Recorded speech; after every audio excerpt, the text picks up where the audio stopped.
discussion for board stuff, but also are pretty practical life examples. So not necessarily super zebras, but things you may actually encounter in your practice. So this first one, I didn't give y'all much history. A 62-year-old woman with abdominal pain, and I don't know names, but I would love to hear your thoughts. So I guess we're just going to have to start on one side of the room and go around. So would you like to tell me kind of what you saw? You can direct how I drive. Here's our low power image. This is gastric. Yep. So we've got a stomach biopsy here. I'll go. It's not great projecting on the screen, so I'll go a little bit higher power. All right. See the pits, and you can see there's some, I would say, in between the glands, there's some, I guess, active inflammation. Okay, so especially maybe this area. So it looks busy, right? Yeah, it looks right. Yeah, so, you know, your normal stomach biopsies, you look, and your lamina propria should be really open. It should either be pink or kind of pale edematous looking, because you're not expecting that many inflammatory cells to be in there. So it looks really busy, partially because our lamina propria has stuff in it.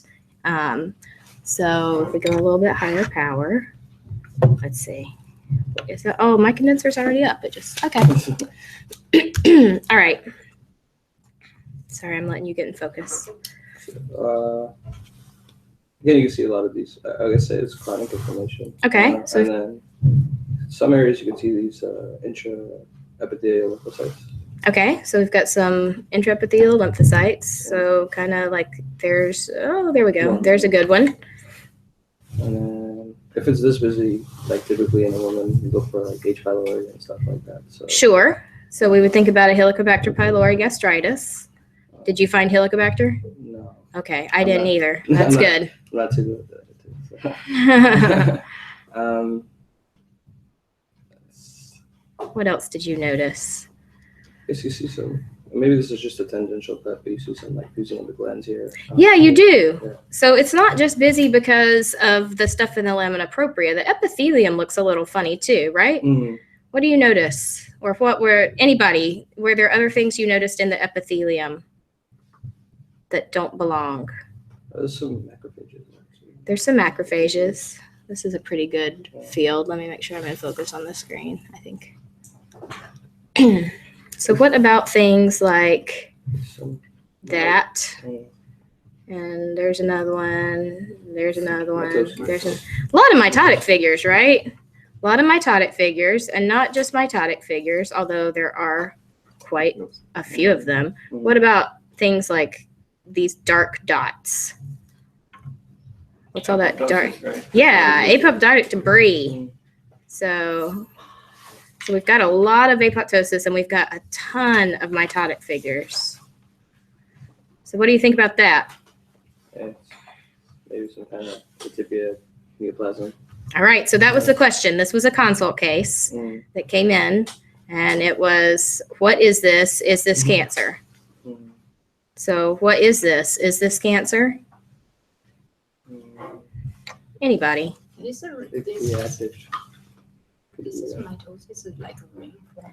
They are ring form mitoses. That is excellent. So these are ring form mitotic figures. Let's find a good one. I mean, not all of them, right? Some of them just look like plain Jane mitotic figures. Now that I've said, yes, they're ring forms, but we're going to find a good one. Let me back up. It's so dark for me when I get that close to it. Well, you're just going to have to trust me that there are some really good ring forms down in here that I can't find right now. As soon as I stop looking for them, I'll find one. So what do ring form mitotic figures make you think of? Why is that important?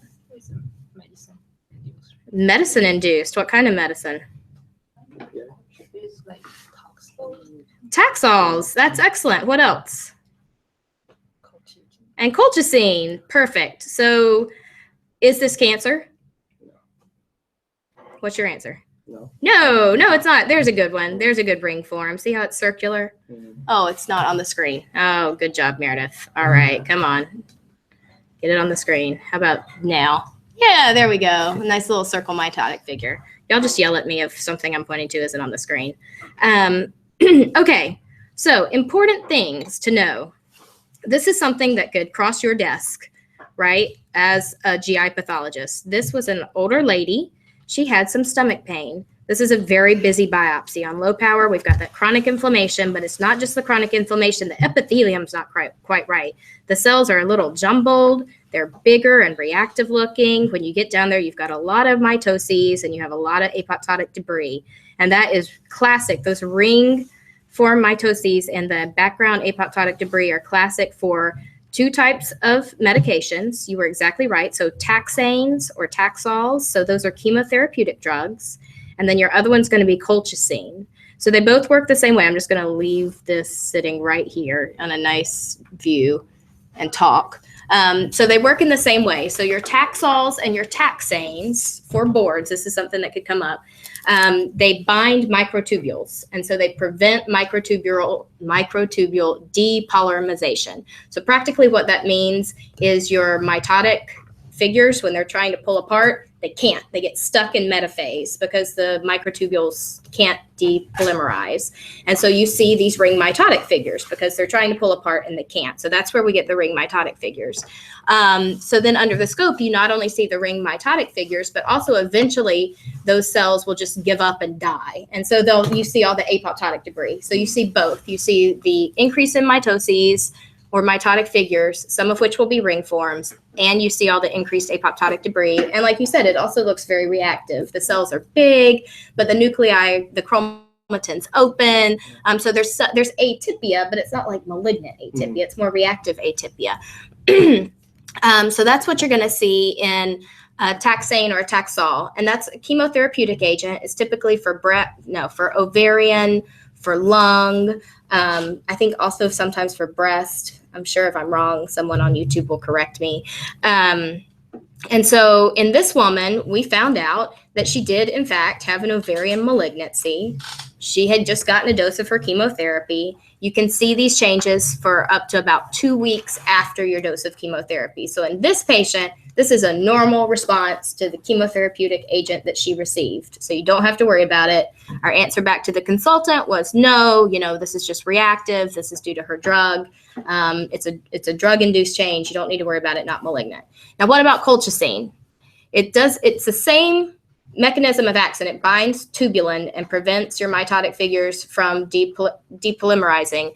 The problem is, though, in colchicine, when you see this, that's because your patient has too much colchicine. It's a toxicity. So if you see this in a patient who's taking colchicine, you need to call the clinician because they have colchicine toxicity. And so that's actually one of the emergencies that you might need to call. So if you don't have that history on a patient, if you've just got, let's face it, most of our gastric biopsies come with like abdominal pain. It's the history, right? And you don't know what the patient's taking, and you see these ring mitotic figures, you see the increased apoptotic debris, you need to think, this looks like it could be a drug. I don't know what drug the patient's taking, so I better call the clinician and make sure they're not on colchicine for their gout, because if so, the dose needs to be decreased. They need to stop it. Patient has toxic levels. So those are good boards questions that can come up on taxanes and colchicine. And you don't have to write down everything I say. I have a handout that I can give you at the end that has all this stuff in it. Questions about number 1? What about location? Is there a difference between the locations as regards colchicine and taxane? No. Nope. Similar mechanism of action, similar findings in your GI biopsies. Can I ask a question about the colchicine toxicity? So I noticed like the inflammation was mostly chronic. How soon after these toxic levels were raised? That's an excellent question, and that I don't know the answer to, quite honestly. I don't know how long after someone reaches a toxic level of colchicine do you see these findings, and I don't know if that has anything to do with the type of inflammation that you see. I do not know. That's a good question, though. I don't know how you would study that, but I'm sure someone out there has looked at it. Right. My thinking is, how long the patient could have been on it. Sure. Toxic. Sure. Yeah. With abdominal pain, Right. Yeah. No, that's a really good question, and I'm sorry, I just don't know the answer. I do know for the chemotherapeutic agents, it's about 2 weeks, but I don't know for the colchicine. All right. Do I have a clock somewhere? Okay, 10 minutes. That's about right. All right. So number 2, this is a 55-year-old man with abdominal pain. All right. So let me just make sure I'm sort of on in focus. Can we even go farther out? Oh, we can. Excellent. I like the 2x for this one. All right. So I've already picked on the nice doctor to my right. So it's somebody else's turn. I'll either point or someone can just tell me what you're seeing on here. We have like a submucosal spindle cell lesion with vascular proliferation.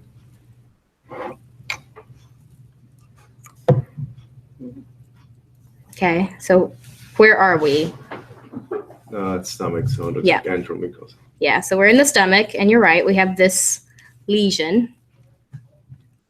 What strikes you about our lesion? Anything. The prominent vascularity. And Okay.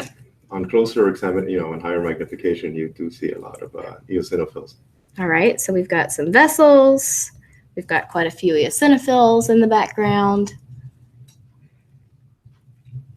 Anything else? Anyone? It's very mixoid looking stroma. Yeah, so mixoid, we could use the word mixoid. I'm always hesitant to use the word mixoid because that is going to bring up a whole mixoid soft tissue differential. It is loose. It's edematous. It's pale. And what are our lesional cells look like? I'm sorry, I'm going to cough. Okay. Apologize to people just listening. Physical inclusion. Okay, so we're on 20x. That's pretty good. So we have all these little kind of monotonous, kind of unremarkable looking spindly cells. Oh no. Can't have a coughing fit in the middle of my lecture. Okay, so any ideas as to what you would want to call this lesion? I think one thing we can consider is an inflammatory fibropolyp. Okay, I like that consideration. Did anyone else have anything on their differential?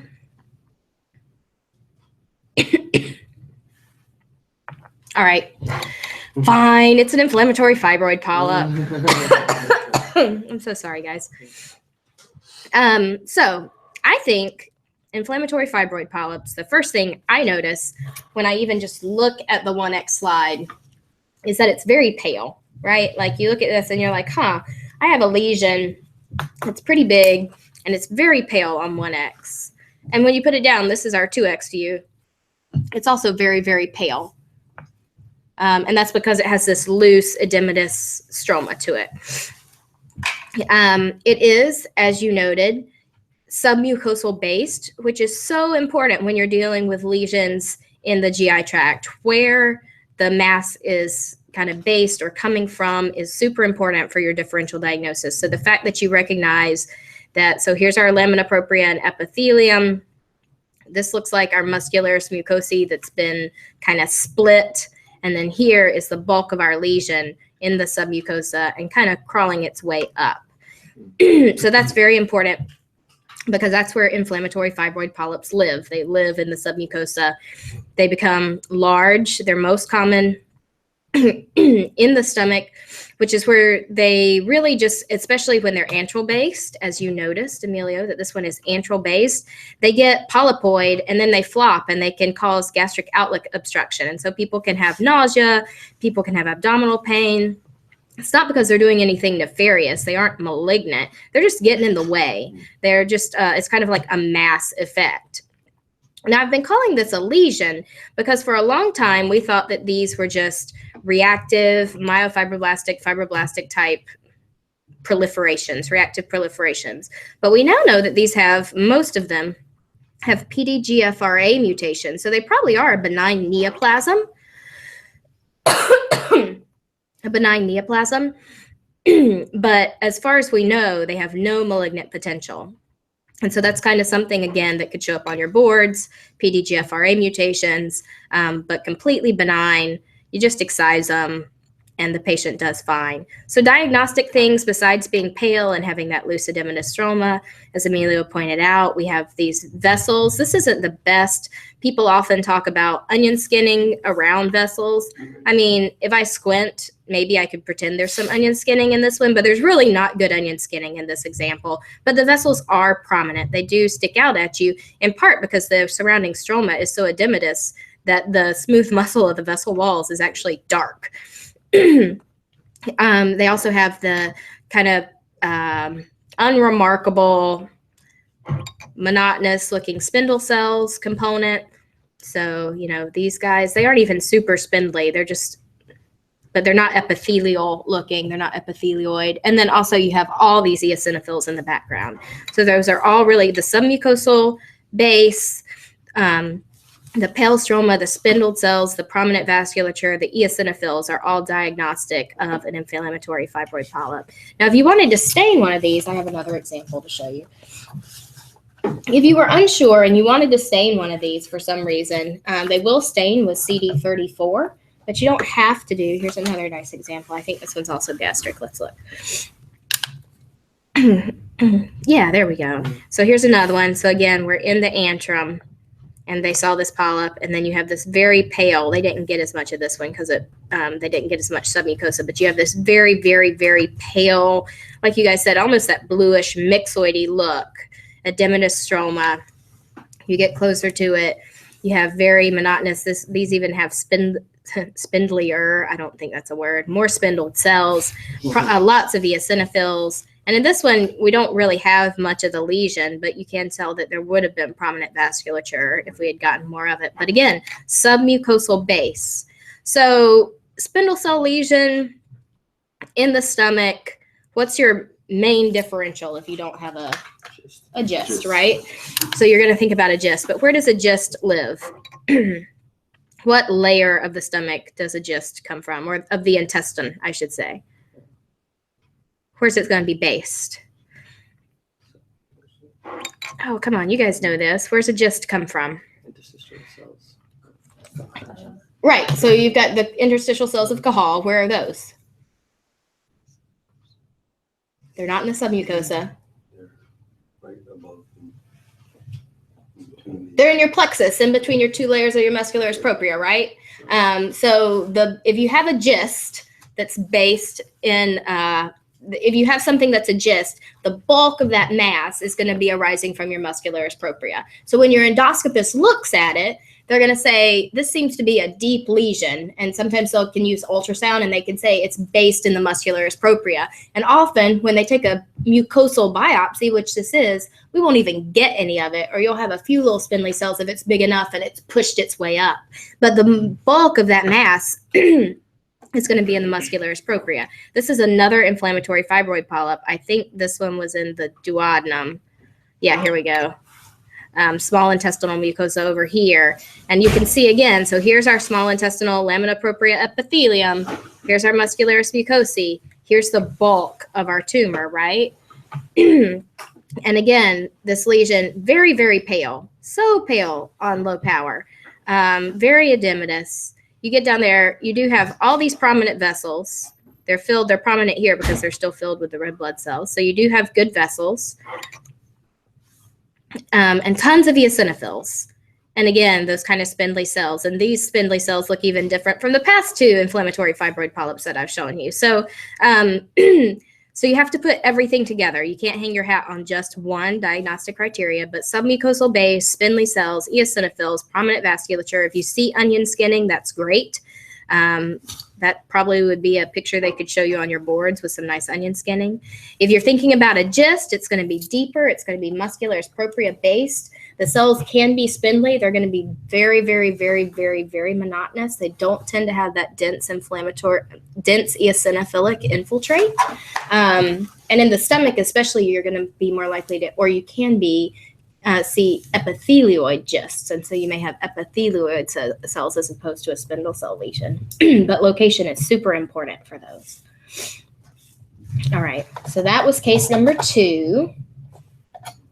Case number 3. This was a 40-year-old man with stomach polyps. And this is kind of unfair because I didn't give you all the history, but again, you probably are never going to get all the history either. So this is just like real life.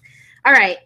Next person who hasn't talked yet. I will just go ahead and point out to the people listening that this is obviously someone who's had a stomach resected.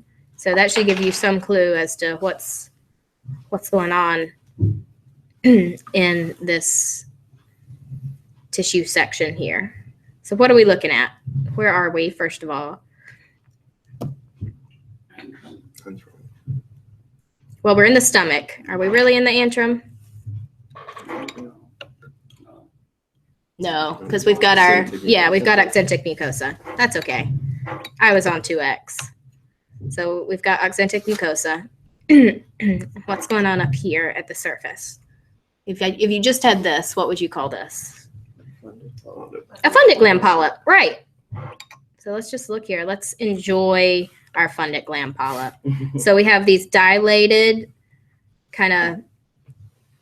we have these dilated spaces, and they're lined by this flattened accentic mucosa. And then you also have areas that have the more foveolar type mucin. We're in accentic mucosa, so having a Fundic gland polyp is normal, almost. I mean, you get Fundic gland polyps in up to 5% of your GI biopsies, and they're totally benign. But this one's been resected. So did you find anything, leading question, did you find anything that you thought, I bet that's why they resected this lesion, besides the fact that it's just huge? What do you think about an area like this? Yeah. Crowded. Looks more crowded. More adenomas.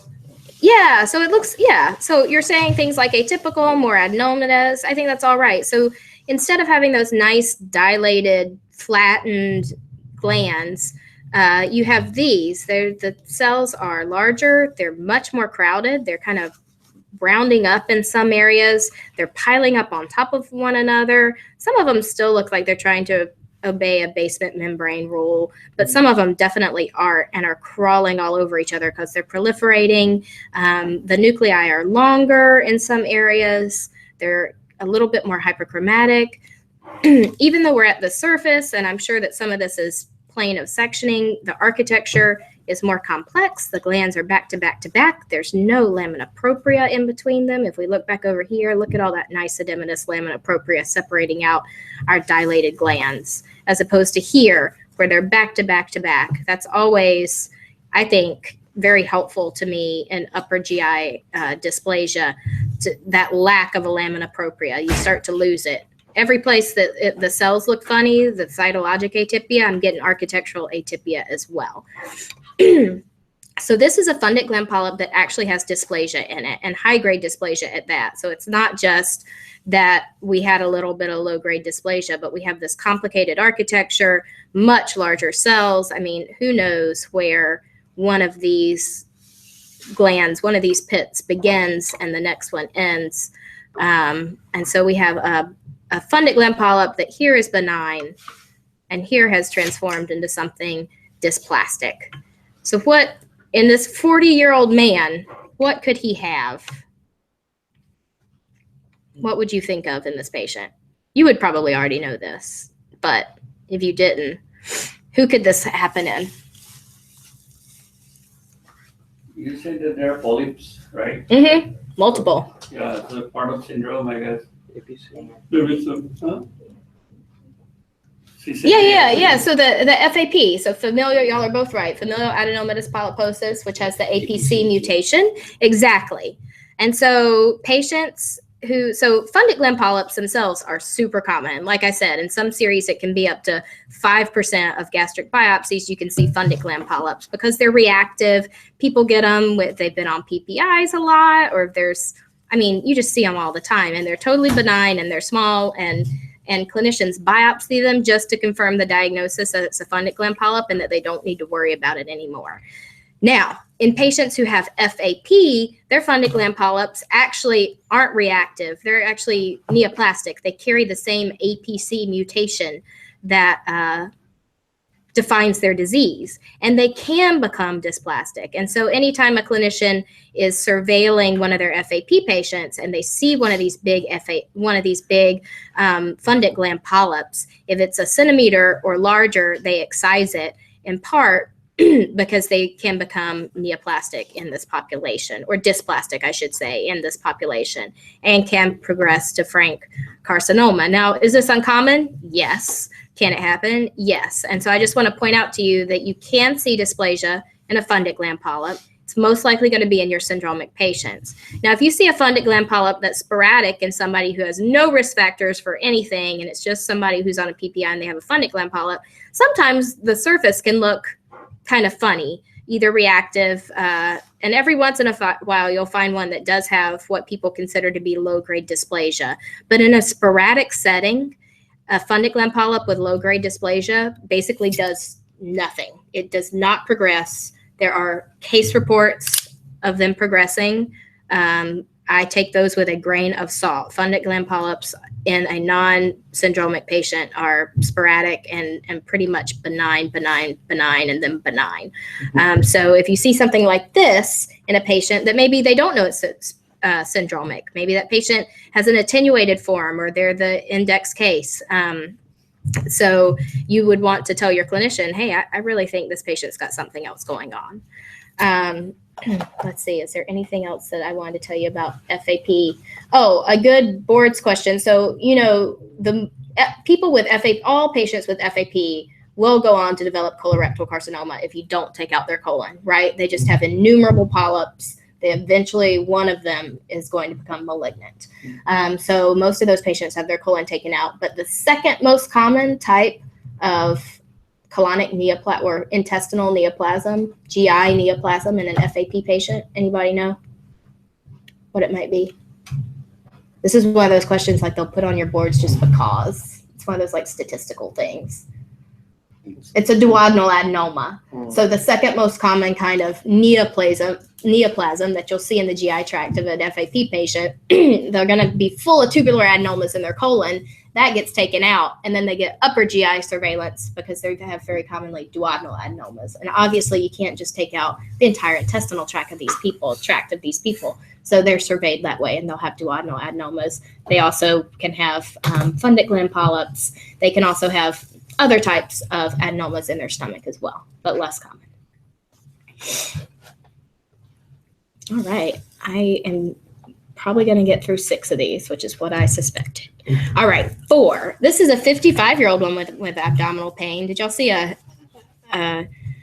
pattern in my histories? Abdominal pain, abdominal pain, abdominal pain. You can see what gets written on our clinical. Oh, this is probably my favorite. Okay, who wants to? I know. Y'all are like, why?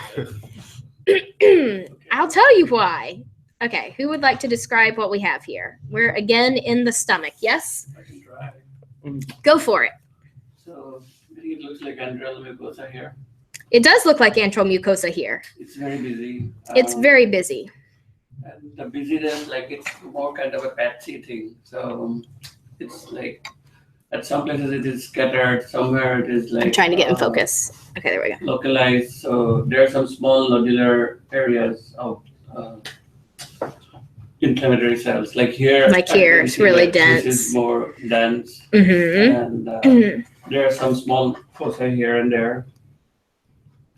Here it's quite inflamed. And these cells on higher part we go. Sure. They look mostly lymphoid cells. Mm-hmm. I don't want to say lymphocytes directly, but it looks very lymphoid and monotonous to me. Okay. So in some areas there is admixed plasma cells. Yeah. Some of them. There are also plasma cells and occasionally. And there are some eosinophils here and there. Okay, so we've got a mixed inflammatory infiltrate that's dense in some areas. It's kind of patchy. And you said something very important. You said that this looks like antral mucosa. Right. What do you think about this piece? This is Fundic, like okay. Yeah. So that is little weird. So that, this is what is. So number one, it is not, it looks an inflammatory condition, and we have intestinal metaplasia at some We have intestinal metaplasia. Uh-huh. There is some probably atrophy of the glands at some places. Okay. That is something that. And you say that because we've definitely got areas that just Mhm. don't have gastric pits Yeah. at all. Our our epithelium just is missing. Yeah, I was looking for intraepithelial lymphocytosis, which is not there. So Okay. lymphocytic gastritis will be out. And, Okay. I was also looking for lymphoepithelial lesions, which was suspicious at some places, but I would ignore it. I would also ignore it. But the fact that we have this atrophic gastritis at some places, and we have this mixed inflammation going on. So, and there is an inflammation which is also involving the fundic area. Mm-hmm. So I would think of autoimmune gastritis. And you would be right. So this is a good case of autoimmune gastritis. Okay, so terminology for autoimmune gastritis is somewhat controversial. You will hear it called different things. I was taught that this is called AMAG, autoimmune metaplastic atrophic gastritis. It's long, but it's descriptive and tells you exactly what you're seeing. It's an autoimmune process. You are going to have metaplasia, intestinal, and sometimes pancreatic metaplasia. Atrophic, you have atrophy of your gastric epithelium. So we have just complete loss of some of our gastric epithelium here. These cells, these poor little cells right here are just completely dying off. Please tell me that's on the screen. Oh, excellent. Atrophic. And we have an itis, right? Like there's this pretty striking on low power mixed inflammatory infiltrate that really is in there. And you really do see that some of the pits just look like they're dying, like you said. So not really a true lymphoepithelial lesion, but definitely an itis that is destroying glands. So other people have called this just plain old chronic atrophic gastritis. Some people just call it plain autoimmune gastritis. So you'll hear it called different things. But the most important thing is that you recognize that this is just not chronic inactive gastritis, okay? You're going to do your patients a disservice if you sign this out as chronic inactive gastritis, because that tells the clinician, I don't know what's going on. Maybe it's a medication. Maybe they ate something. Maybe they're getting over an infection, right? Which is not true. You know why this is happening. It's autoimmune. So what is happening? What is being destroyed in autoimmune gastritis? Parietal cells, exactly. So the patient has antibodies that specifically target the hydrogen potassium pump that is at the luminal surface of your parietal cells, and that produces your gastric acid. So it attacks that pump, your parietal cells die, giving you the atrophy of your mucosa. So the interesting thing about this case is that this is body, and this is body. All of these are from the same area, but they look very different. So you get this antralized picture. You might think that this is antrum, but when you get down there, you realize there are some parietal cells. The reason it looks like antrum is because the parietal cells are being destroyed. The oxyntic mucosa is being destroyed. So you have loss of your parietal cells. So that's the autoimmune part. Your parietal cells produce your gastric acid, which is important for iron absorption. You have to have an acidic environment in order for your dietary iron to become the kind of iron, and I always forget, I have to look it up, that you can absorb. And so the first thing that happens to these patients is they actually get an iron deficiency anemia. And so that may be the first thing that people notice. Hey, there's an iron deficiency anemia. They're not bleeding. They just can't absorb their dietary iron because they aren't making enough gastric acid. As your gastric acid decreases, the G cells, the gastrin-producing cells that are in your antrum, rev up production because they're trying to tell the leftover parietal cells, hey, we need more gastric acid. So people will have hypergastrinemia. They'll actually have increased levels of circulating gastrin, but not a gastrinoma. The other cells that ramp up production are the histamine, the enterochromaffin-like cells that are actually in your your fundus in your body. And histamine also is being produced to try and act on your leftover parietal cells to say, hey, we need more gastric acid. And so you'll have enterochromaffin cell-like hyperplasia in your body and your fundus that you can see sometimes. I'm not really 100% sure I see good. From what I can tell, these may be little nodules of ECL cell-like hyperplasia. And so you can see that. And then, let's see, I was on track to tell you one more thing. I have another slide, though. I brought some other examples so that you can see.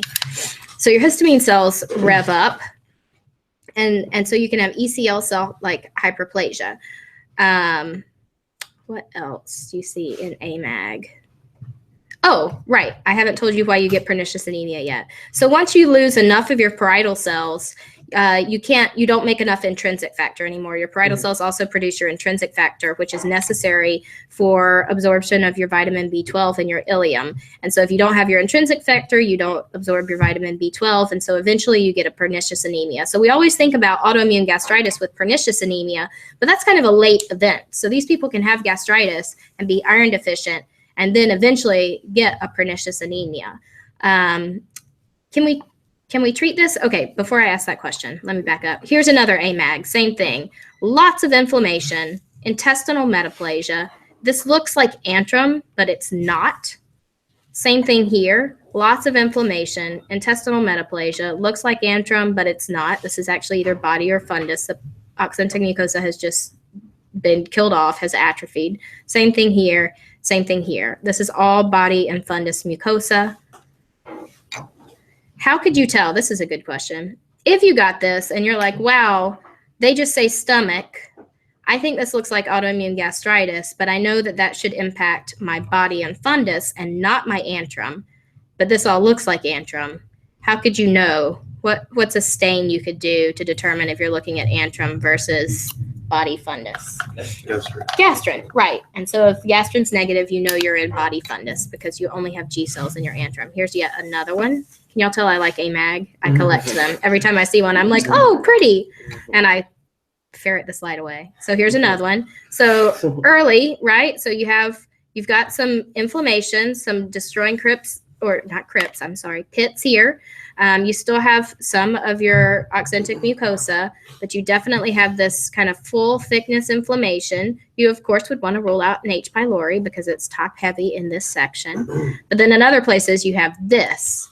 Looks like antrum, probably isn't antrum. Full thickness, inflammation, and I think somewhere on this slide, maybe that one didn't have metaplasia. Things that are commonly seen in autoimmune gastritis, people, because the mucosa is damaged, people will get hyperplastic polyps. Hyperplastic polyps occur in damaged mucosa, and sometimes that's a clue that you have an autoimmune gastritis because sometimes the clinician will only diagnose the polyp, and then kind of on the edge, you'll get just a little bit of quote unquote normal mucosa. And you look at that and you're like, that's not normal mucosa. That's way too inflamed. Where are all my oxyntic mucosa? They tell me I'm in the fundus, and this certainly doesn't look like fundus. I don't have enough oxyntic mucosa. Maybe this patient actually has autoimmune gastritis, and I have the hyperplastic polyp because of the damaged mucosa. Perhaps I should raise that possibility to my clinician. Now, we can't treat this, right? There's no magic drug to give someone to make their autoimmune gastritis go away. You can give them iron supplementation and vitamin B12 supplementation. But to me, the importance of naming it is for that patient, right? You have patients that I have seen outside biopsies, and they're just called chronic gastritis, chronic gastritis, chronic gastritis. They don't know what's wrong with them. Their stomach hurts, and they keep going back, and they just keep being told that they have chronic gastritis. And so naming it lets that person know that they actually have a disease. They have autoimmune gastritis. There's something actually wrong with them. It's not all in their head. It's not an unknown entity. They do need to be followed because, as with anything, a chronic inflammatory state, they're at risk with that intestinal metaplasia for going on to have adenomas and dysplasia. They're at risk for type 1 carcinoids because of their constant hyperplasia of their ECL cells.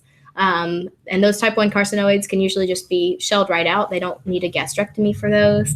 And so it allows the clinician to know, I need to survey this patient for specific things. And it allows the patient to know, I actually have a disease and I need vitamin B12, and it's not just that my stomach hurts all the time. So I just think it's important as pathologists, one of the powerful things we can do is communicate, and we can actually put a name to things. And so, no, it's not curable, but I do think it's important to be able to name for these patients what they have. More common in patients who have other autoimmune diseases. So you often see it, somebody already has autoimmune thyroiditis, and then they have AMAG. What else? I can't think of another autoimmune disease off the top of my head, and I'm running behind, so I'm going to stop now. But I have everything I just told you is written down in my handout. Let's see. So this is 5.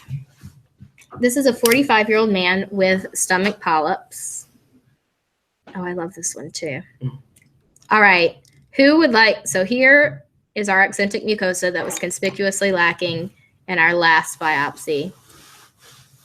And then here is not accentic mucosa. So who would like to describe this gastric polyp? Somebody that hasn't talked yet about a slide. I will point at you. All right, Mr. Green Shirt. What does this polyp look like to you? So it has varying size glands. Mhm. Some of them are dilated. Mhm. Some of them have, I guess, another. They look very complex and have a pencillate nuclei. Okay. So I mean, is this dysplastic? Well, keep going. Keep telling me what it looks like. Sure. How would you describe the cytoplasm? There's abundant cytoplasm. Okay. It has I guess, apical vacuoles. Mhm. Is it pink? Is it purple? Is it amphiphilic? Don't know based on the color here. Yeah, okay, Kinda fair. amphiphilic. It is kind of amphiphilic. That's true. The screenshot, unfortunately, is not exactly the way it looks under my microscope. True. And so you're right. The nuclei all seem to be sitting along this basement membrane. They are back-to-back glands, which I told you earlier always is like a way that I think about, ooh, that's probably dysplasia in in an upper GI biopsy. They do have abundant cytoplasm. People have described this as ground glass cytoplasm, whatever that means. I always wondered that for radiologists too. Mm-hmm. They always talk about ground glass opacities. I never knew what that meant, but I am perpetuating the term of ground glass cytoplasm in this entity because I think it is descriptive of the tinctorial quality of the cytoplasm. It doesn't look like the cytoplasm you see in an adenoma, right? It looks a little different. Anybody have a name or want to throw out what they think that this entity could be? I just told you it's not a typical like intestinal type adenoma because I just told you the cytoplasm doesn't look right for it. So that takes one thing off your differential. Oh, nobody? This again, you said that patient has multiple polyps, right? Uh-huh. So it's part of some syndrome, number one. Could be. Yeah, and age is 45. Mm-hmm. So I was maybe like thinking if it is part of something like Cronkite-Canada syndrome or something like that. Oh, that's an interesting thought. So it could be part of a syndrome. You can see these in patients with familial adenomatous polyposis, which is probably why I said he had multiple polyps. Gardner syndrome or something like that. Because there is ATP also, as you say, at the top, right? Like low grade. Yeah. So yeah, I think that this is probably has, I think by definition, a little bit of atypia to it, a little bit that it is a dysplastic lesion. So this is called a pyloric gland adenoma. Okay. So these have been described, I think they were first described in the German literature, actually, back in like the 70s and 80s, as this lesion that shows up in the stomach, but also in the duodenum and in the gallbladder. You'll see something very similar. And they all have this look, the same look, no matter the site. The cells, for the most part, should be columnar cells with abundant this amphiphilic ground glass cytoplasm. The nuclei respect their in a normal one respect their basement membrane. They're usually small to slightly columnar looking, but not cigar-shaped adenomatous, right? And the glands are back to back to back. And these show up in the stomach, in the gallbladder, in the intestines. And so if you start to get one that starts to look a little, let me see if I can find a good spot. This one is pretty much low-grade dysplasia, despite the back-to-back architecture. When they do become dysplastic, the nuclei actually get bigger, rounder. They start to lose their prominent cytoplasm. The architecture can get more complex. And so those need to be completely excised. Regardless, pyloric gland adenomas probably should be completely excised because they can have high-grade dysplasia and progress to an invasive carcinoma. Now, like I said, pyloric gland adenomas can show up in patients who have familial adenomatous polyposis. They can also show up in patients who have autoimmune gastritis. You can see pyloric gland adenomas, just like you can see intestinal type adenomas, hyperplastic polyps. You can see pyloric gland adenomas. I have another one here. This one's a big one. This one's a big one from the duodenum, I think, is where it was. Let's back way up. Yeah, right. So here's our resection margin. Yeah, and we're in the duodenum because we can see that we've got Brunner's glands. And if you go up, here's the same lesion, right? Let's go on a little bit higher power. This one's a little bit pinker. We used a little bit more eosin in this lab. But otherwise, looks exactly the same. I could switch out these two, and they would still have the same abundant pinky purple ground glass. It's a little bit opaque, but almost like you could see through it. Cytoplasm. Cells mainly respect the basement membrane. Mainly columnar, like low columnar to medium columnar type cells. The nuclei are a little bit not quite cigar shaped, but not perfectly round either. Back to back to back to back glands.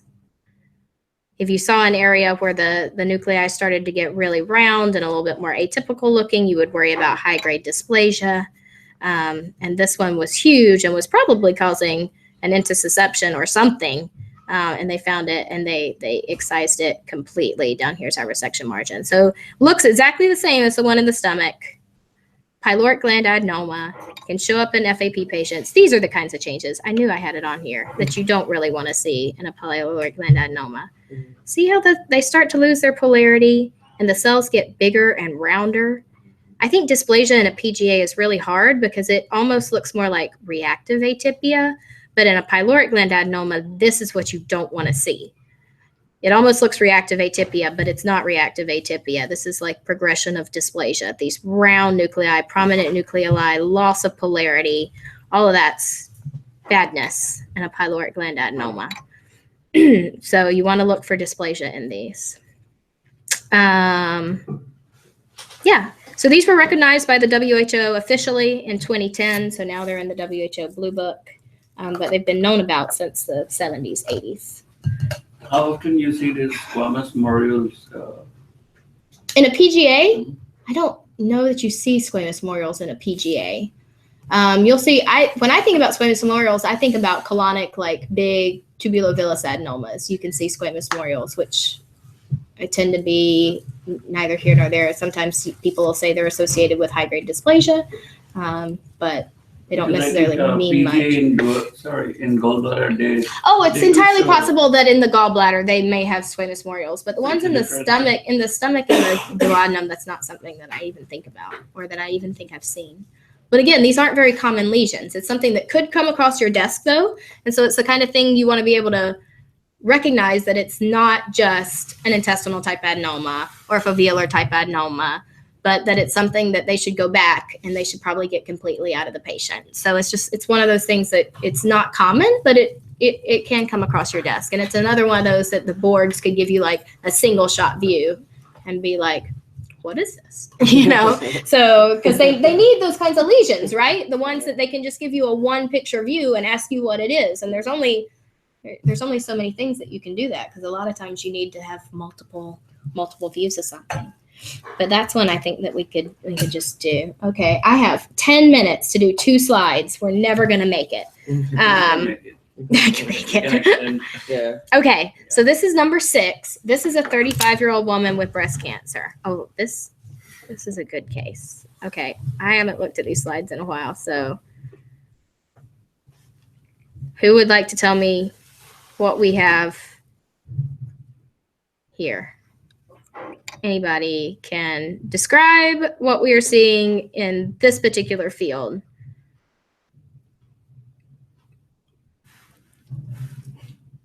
So we have gastric biopsy showing what looks like oxyntic type mucosa. Right. Okay. This is oxyntic mucosa. I'm just going to help you and say this is normal. Now I'm going to move, and you tell me when it stops being normal. It's still normal. Okay. It's a little edematous, but Yeah, but okay, right? Like if you just had this biopsy, you'd be like, normal, next case. Good. Great. Okay, still normal. Ba-doop-ba-doop-ba-doo. Yeah. Oh, not normal. Okay, what's not normal? so there are multiple signet ring-like cells. Mm-hmm. Yep. Yep, right there, right? So we have, I don't know how many tissue sections are on this slide, 6 or 7. Yeah. And we have this one biopsy that has these super seeky signet ring cells just up here, just hanging out in the lamina propria. Would be so easy to miss them. Now she's 35 and she has breast cancer. So there are a couple things to consider with this case. What would you consider? Are you just going to say, oh, cancer, next case? Medicine, medication, chemotherapy. No, these are true signet ring cells. These are real. I'll give you, they're real. They're real cancer cells.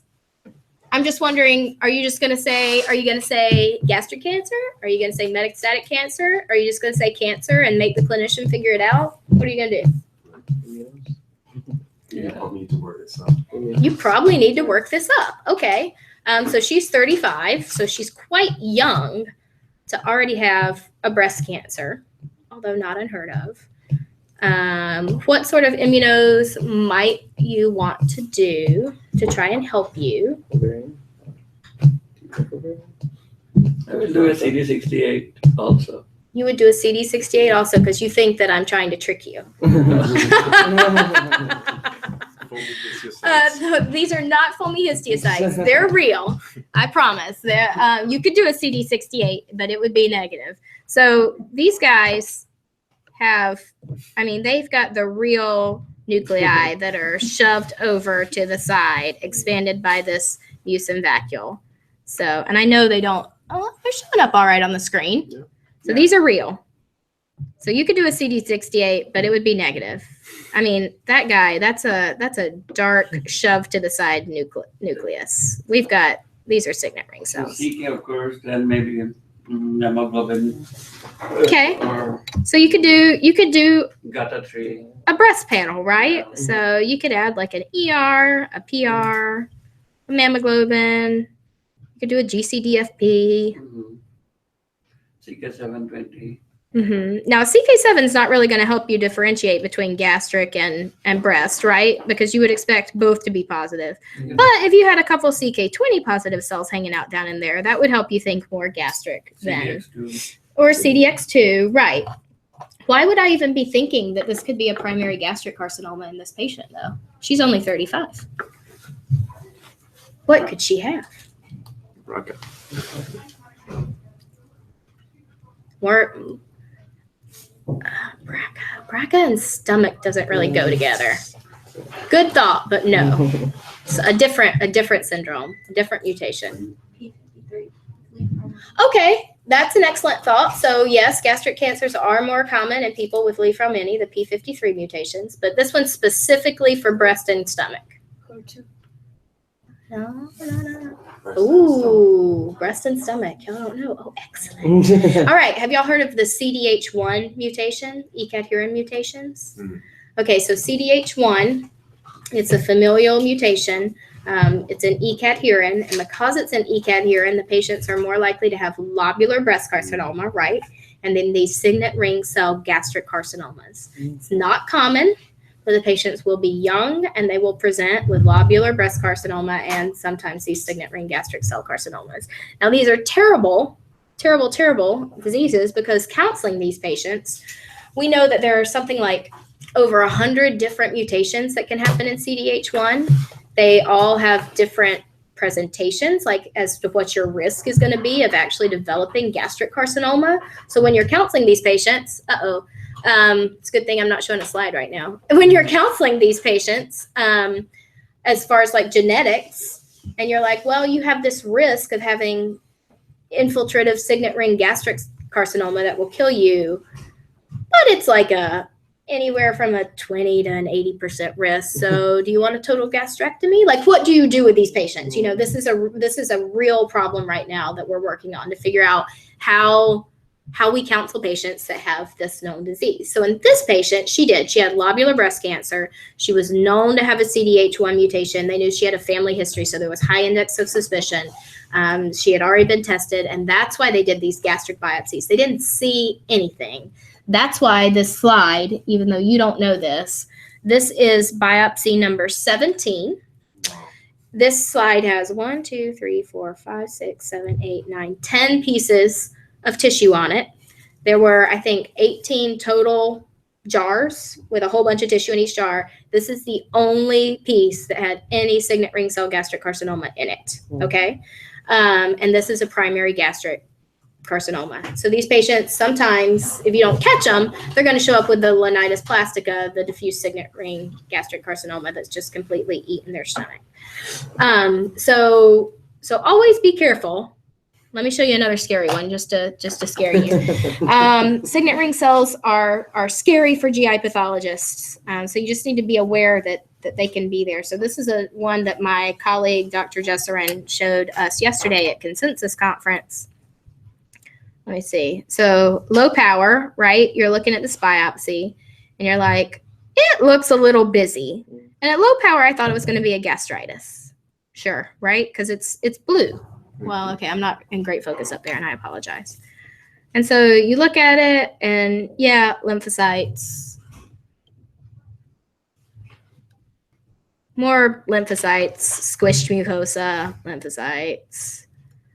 Lymphocytes, busy, you know, the lamina propria just has too much stuff in it. Squished, toothpaste, oxyntic, you know, it's been squished out here. Squishosis is my favorite term for that. And then you get down here and you're like, whoa, wait, that's not all lymphocytes anymore. Let's see. Whoop.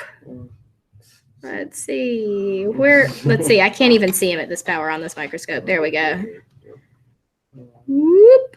Doop. So this patient also has a diffuse type gastric carcinoma. Were all those on the screen when I pointed to them? I wasn't looking at the screen. Okay. So it doesn't show up great, but y'all are going to have to trust me. And then, of course, Dr. Jesserin revealed the next biopsy, which was just full of cancer. And this one was just the hard one that he showed to demonstrate to us that you have to be careful with stomach biopsies. And you have to always keep in the back of your mind as a GI pathologist, just because they can be super sneaky. But the CDH1 mutation is just something to keep in the back of your mind. So if you've got a young person and they say she's got breast cancer, it could be metastatic breast cancer. So you got to make sure that it's not just a MET, but you also got to make sure that it's not a primary gastric tumor. And if it is, you have to think about the CDH1, because you might be the person to know about CDH1 and your community clinician may not. You know, it's not that common. So something else to keep in mind when you're looking at slides. And also another boards question, and my handout has some other syndromes that you'll want to memorize for your boards. Okay, and then this will just be a diagnosis and then we're finished. So this one, I don't know what I told you. 62-year-old man with heartburn. So we have what appears to be, well, what I'll tell you was a GE junction or a distal esophagus biopsy. That's what it was called, right? Okay, so somebody stop me when you get to something that you think we should actually do something with. Am I in focus on the screen? Yeah, okay, good. Okay, so that just all looks like reactive cardia. Yeah. Okay, people are saying, yeah. What's diagnosis? Yeah. Yeah, what? What's wrong?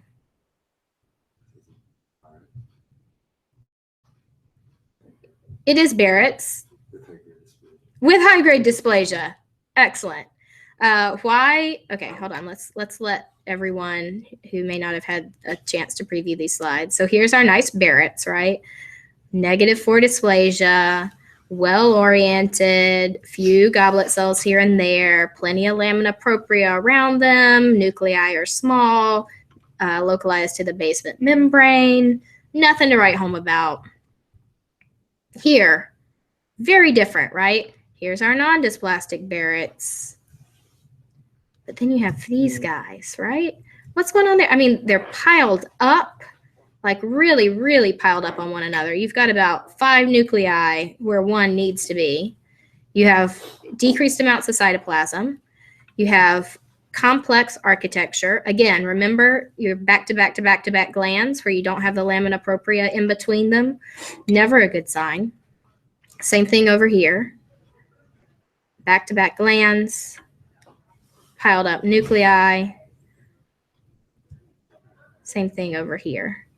This one just got a little mishandled probably during, but this at the surface, right? Lots of mitotic figures at the surface. Piled up large nuclei, apoptotic debris. So this is a high-grade Barrett's case. Yes? Yes. Could even be worse, possibly. You know, you'd want to, this, but what I have on this slide is definitely a high-grade Barrett's. Even this stuff here that looks much more bland. It's back-to-back, and those nuclei aren't normal cardia nuclei, right? They're not normal esophageal nuclei. They aren't the normal cells that you see in low-grade dysplasia. So all of this is a high-grade Barrett's pattern. So diagnostic criteria for high-grade Barrett's, your architectural complexity, so you can see cribriforming, back-to-back glands, budding, your cytologic atypia, so you want to see loss of polarity, you want to see bigger nuclei, you can see nucleoli. Once it starts to progress to a more invasive component. What else? You can see inflammation.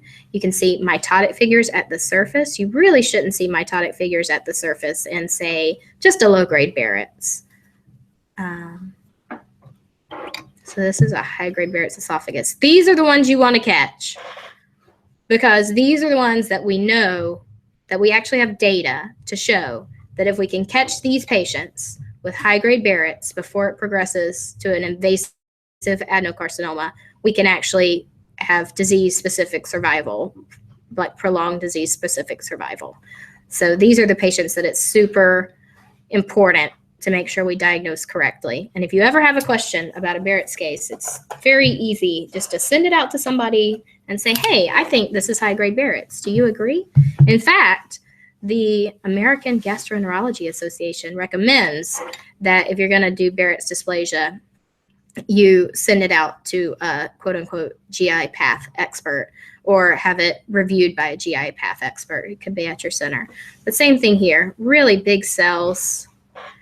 Let's see, this one was tricky because it only got up to the surface very focally because of the way it had been embedded.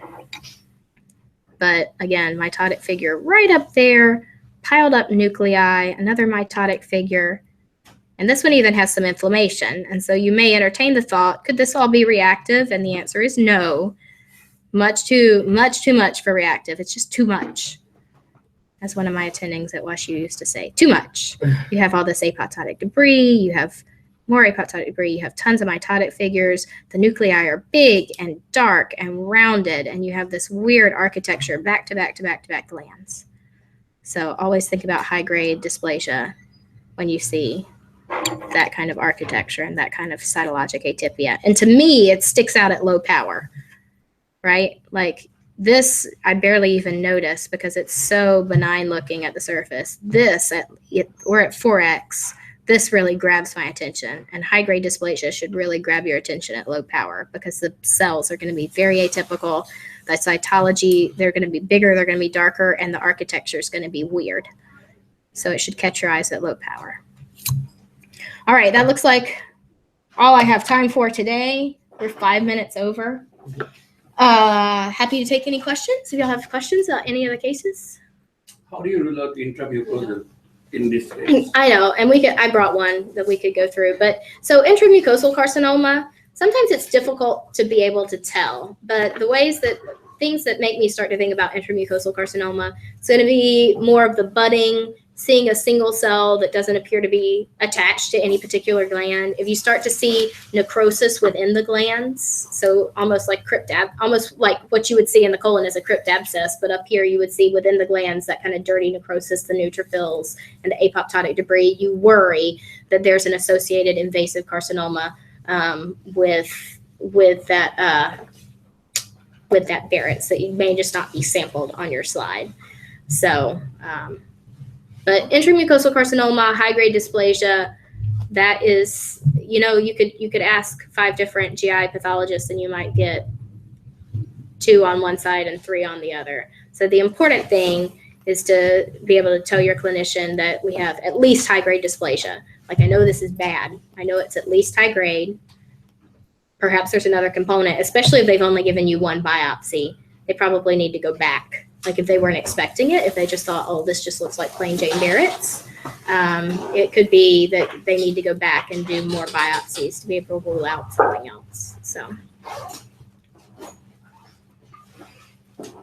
all right. So I have these. I think I probably have enough for everybody, and then Rafat or someone can scan and email to